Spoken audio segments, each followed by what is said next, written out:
essentially we did the same thing. We took a look at an elevation. We got the lines. We basically filled them in, right?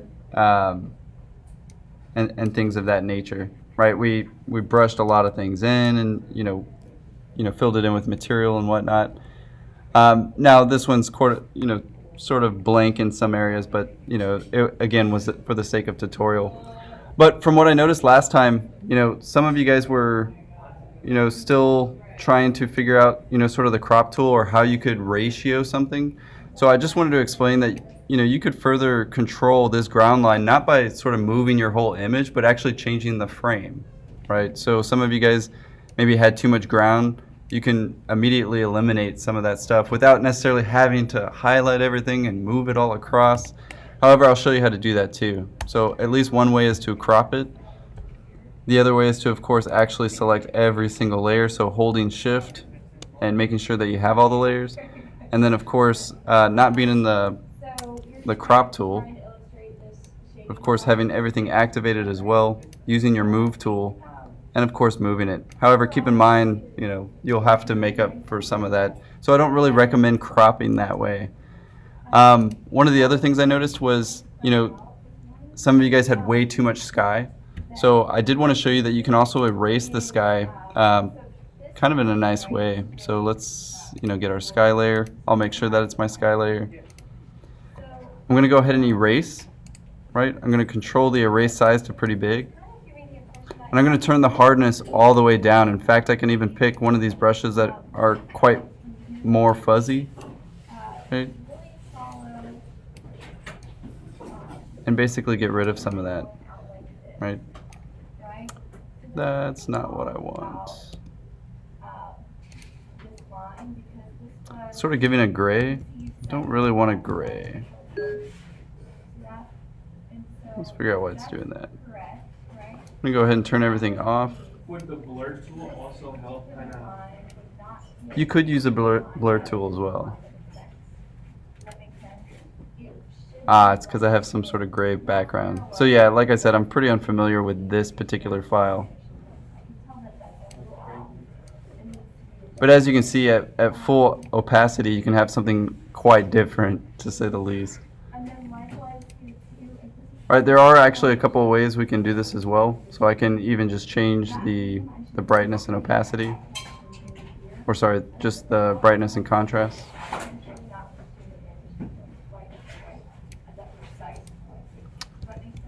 What did I do in this file?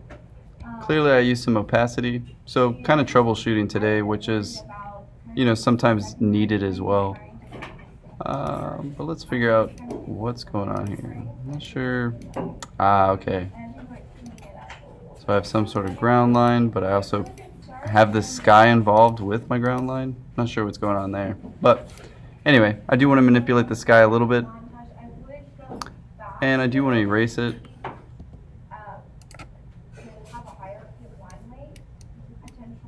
There we go. Not sure why it wasn't working at first. But anyway, I'll want to fuzz it away, right? Specifically in that corner. And it starts to be more like a bright spot, right? And again, maybe not so apparent in the projector, but it starts to be a little bit more like our watercolor or our marker situation. We don't necessarily have to do every single bit. However, we do have to do it kind of a different way. I can't remember if I talked to you guys about shadows. Did I go over kind of if you want to make your own shadows? I don't think I did.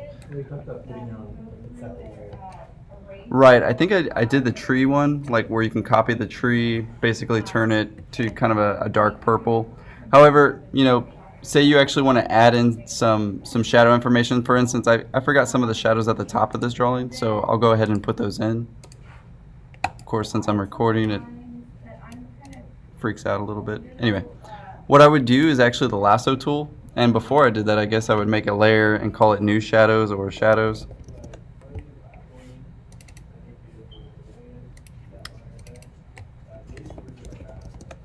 And I'll go ahead and put it at the very top so, well, that I can see it.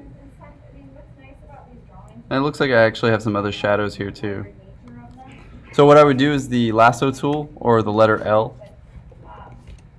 Looks like I was getting really artistic with this one. But essentially, we want to hold shift and keep a perfect 45-degree angle, right? And basically fill into what the shadow would be. Like, for instance, I did the shadow of this piece because it was cylindrical. So I had to sort of fake it till I make it a little bit.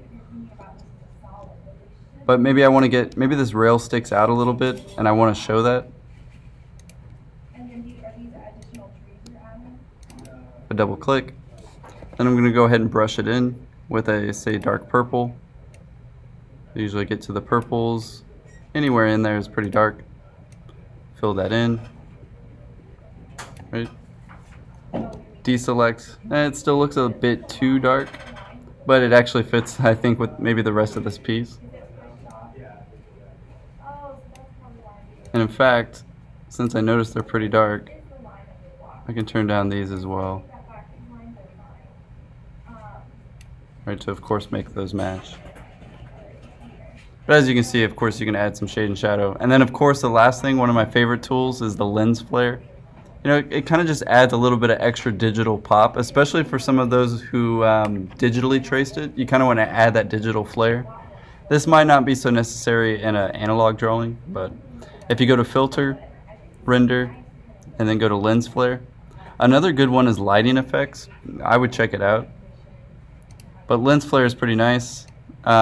You know, like any situation on a camera, right? And we can control basically that instance, but right now it's actually going to this layer. So I need to make sure that I don't have any layer enacted, right? So what I would do is just kind of click anywhere in the background space to make sure that nothing's activated.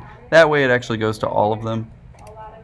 However, if it's not smashed together, it doesn't necessarily work. So this is where, you know, and it's kind of hard because it's a different file. But in your file, basically what you would want to do is keep your Photoshop file and save it as a new file. So save as. And in my case, I'll save it as a JPEG and call it my master file, or my, what we like to say, post-production. So it's kind of like the final tips and tricks that you want to apply to everything, right? To make it all one cohesive image. So I'll put it on my desktop, save, high quality, press OK. I'll go ahead and open that file. So of course I'll go to my desktop, post-production, and it'll look the exact same, except in your case all the layers will be put together. I'll go ahead and unlock it and try again with that filter. So filter, render, and lens flare. So usually I want to put it in the bright spot. However, I could also really kind of put it anywhere, and you can kind of see a little preview of what that's going to do. Again, you might not see it so much, but you see it kind of like a light bulb in there. Obviously, you'd want to put that to some sort of edge. You don't want it to be really in the middle of the page. However, some people do, because again, it's that lens flare, right? So, and of course, I can control how bright it is. You can make it the Armageddon, right?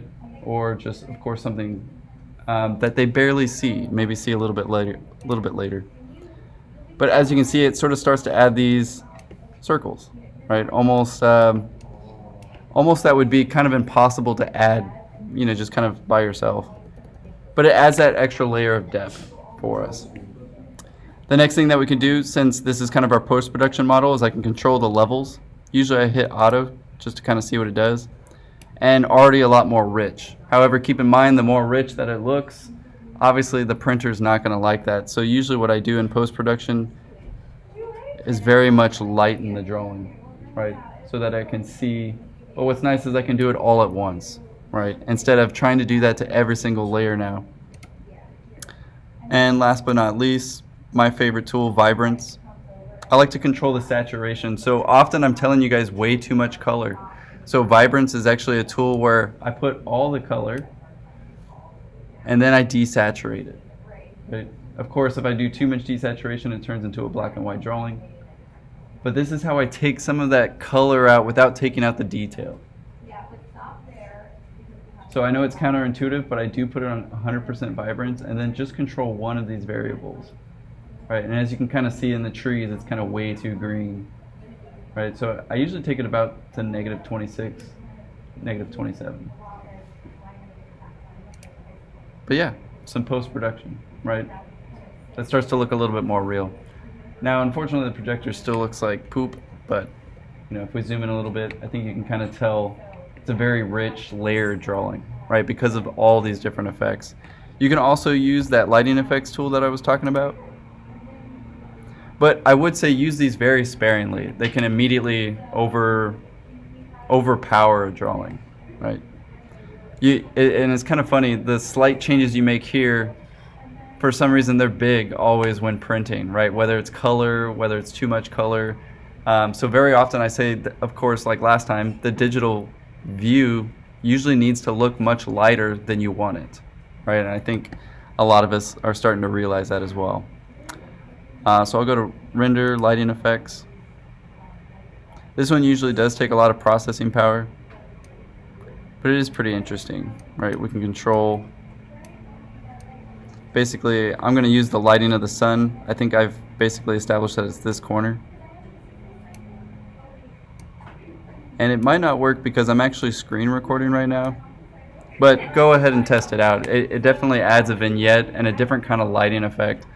But it doesn't look like it's going to show, at least while I'm screen recording. But at least you can kind of tell what I'd end up having to do is usually this inner circle is the most brightest part, and this darker ellipsoid is kind of a fade out to black, right? This is, if you've ever used Instagram, a vignette is normally what it's referred to as. But what I like to do is, of course, make it a lot bigger than it needs to be and sort of fit it to the outside of the page, right? So something like that usually works. Anyway, play around with it if that interests you. Maybe if I press OK, it'll actually apply. Yeah, that's what I thought was going to happen. So it's just kind of a graphics issue in my case. But anyway, some tips and tricks of post-production, right? Just to give it that little extra edge. Now, what I would say is, honestly, the exercises were turned out really great. For those of you who turned it in, thank you. However, there is a second attempt, right, for that final on Friday. However, on Monday, I do want to see something, right? Whether it's printed or not, I think you kind of owe it to yourself to kind of print these out and get some comments, write on them, do all kinds of things. 'Cause it's a lot easier to just draw on a tree and kind of look back to it and go, oh yeah, I need to add a tree, right? This is normally what we call red lines in architecture. But I am looking for something on Monday that I can definitely go around and discuss with you. Wednesday, clearly a work day. And Friday, we'll probably discuss at the beginning, turn in, because I would imagine you probably have something for studio by next Friday, right? Sound good? Sweet.